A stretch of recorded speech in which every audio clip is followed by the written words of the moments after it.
down its name on YouTube. There's something I don't get to see every day. The sun. It was really kind of foggy and gloomy when I left for work, so it was too depressing to video anything. And then lunch rolled around and it was nice, but it was still all overcast and the clouds were right on the ground. It was gloomy. Now I wish I had videoed, because look at the contrast. It's actually turned out to be a really nice evening. So, oh well. Today is the first day of daylight savings time. The jury's still out for me on daylight savings time, whether or not I love it or hate it. I don't mind getting out in the daylight, that's for sure. So after 6, and here I am walking out around in the daylight, so I don't know. We'll see how it goes.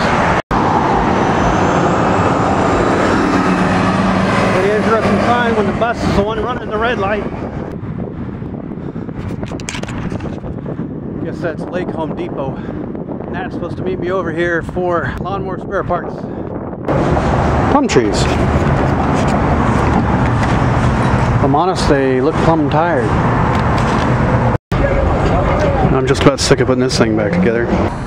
So I've had this little magnifying glass forever. I bought it a long time ago at an optics shop. There's a tiny little metal ring that goes around the outside of the lens that basically holds the lens in. And if you look very closely, you can see how these are cracked, all the crap. What's happened over time is, as I drop this thing over and over again, it hits the ground and the lens pops out and that little ring goes flying. And so far I've been very lucky to be able to find the ring. Today I was in front of Home Depot and sure enough that ring went flying. I didn't think I had a pair. I was even standing with my flashlight, my little telescope thing, trying to find it, and people were looking at me funny.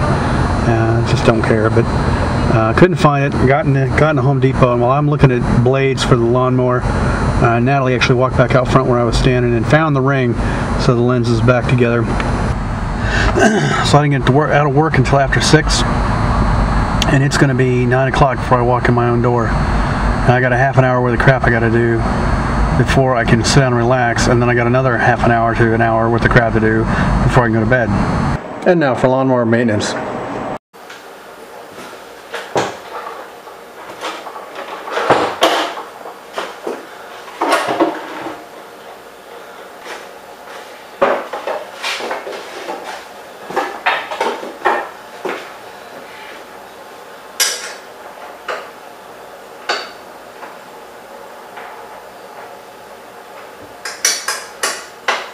It was a $140 lawnmower, and I've had it for over 5 years, so I think I've gotten pretty good use out of it. I'll tell you a little secret.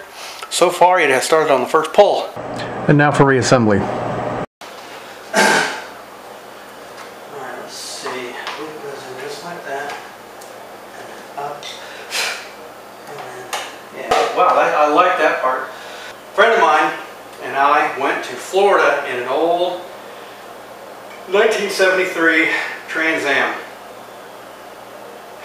and when we were rebuilding the Pontiac 400 that was in that Trans Am, not the original engine, we found in one of the journals a little piece of aluminum from an oil change. And he looked at me and said, he pulled the bearing off and said, that little piece of aluminum will blow an engine.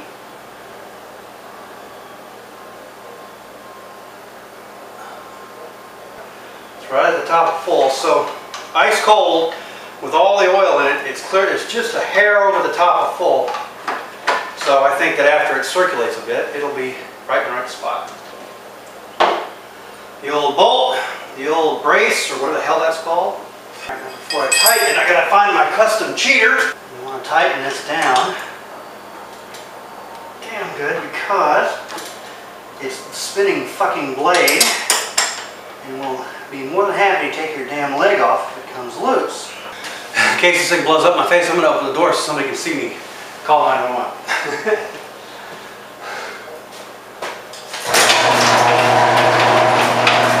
Oh wait, I take that back. It's so I can let the exhaust out.